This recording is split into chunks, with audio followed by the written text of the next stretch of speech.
Ah, salut. Petit moment d'hydratation pour mes cellules. Elles ont besoin d'eau. Et oui, l'eau est essentielle à la vie. Nous avons tous besoin d'eau car l'eau est le composant le plus important du corps humain. Elle constitue 60% du poids total de notre corps. Deux tiers de l'eau se trouvent dans nos cellules, un tiers dans le sang et la lymphe. L'eau assure le bon fonctionnement de nos organes. Elle intervient dans de nombreuses réactions chimiques. L'eau est le constituant principal du sang. Elle permet de transporter les nutriments nécessaires au bon fonctionnement de nos cellules. L'eau est le composant majeur de l'urine. Elle permet d'éliminer les déchets métaboliques. L'eau régule la température corporelle à travers la transpiration. Et enfin, l'eau nous permet de garder une peau belle, souple, douce et résistante aux agressions extérieures. Pour assurer le bon fonctionnement de notre corps, nous devons maintenir un équilibre hydrique. Qu'est-ce que cela veut dire? Je t'explique. Chaque jour, nous perdons environ 2,5 litres d'eau via notre urine, la respiration ou encore la transpiration.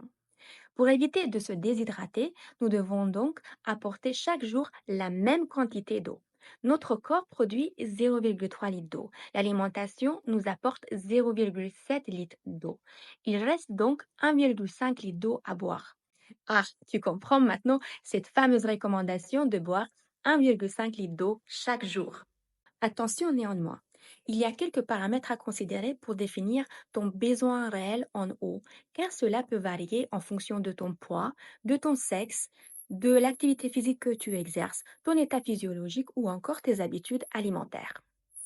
Pour simplifier, tu comptes environ 30 millilitres d'eau pour chaque kilo de ton poids. Exemple, tu pèses 60 kg, tu devrais boire 1,8 litre d'eau chaque jour. Tu pars en vacances dans une région où il fait 39 degrés, tu prends ta consommation quotidienne d'eau, 1,8 litres, et tu ajoutes 0,5 litres d'eau pour chaque degré qui est au-dessus de 38 degrés. Tu es un sportif et tu t'entraînes régulièrement pendant plusieurs heures. Tu veux savoir quelle stratégie adopter pour éviter la déshydratation ou l'hyperhydratation. Et oui, cela existe aussi. Alors, je te propose de lire un article très intéressant de Anthony Berthoud. J'ai mis le link en commentaire. Lorsque tu as soif, cela signifie que la déshydratation a déjà commencé, d'où l'importance de boire tout au long de la journée en petite quantité sans attendre de sentir le besoin de boire. Mais alors, quels sont les signes de déshydratation? Tu as les urines foncées, tu as la bouche et la langue sèches, tu as des vertiges, tu as des nausées, des vomissements, tu as des maux de tête, tu as des crampes musculaires, tu es constipé, tu te sens fatigué, irrité, ton attention, ta mémoire est à la baisse, ton rythme cardiaque augmente. Reconnais-tu certains signes chez toi? Si oui, il faudrait peut-être penser à t'hydrater plus et de manière plus régulière. Attention aussi à la consommation excessive de certains aliments qui favorisent la déshydratation, comme le café, le thé, les sodas ou encore l'alcool. Ces aliments ont un effet diurétique, c'est-à-dire qu'ils augmentent la production de l'urine et l'élimination de l'eau.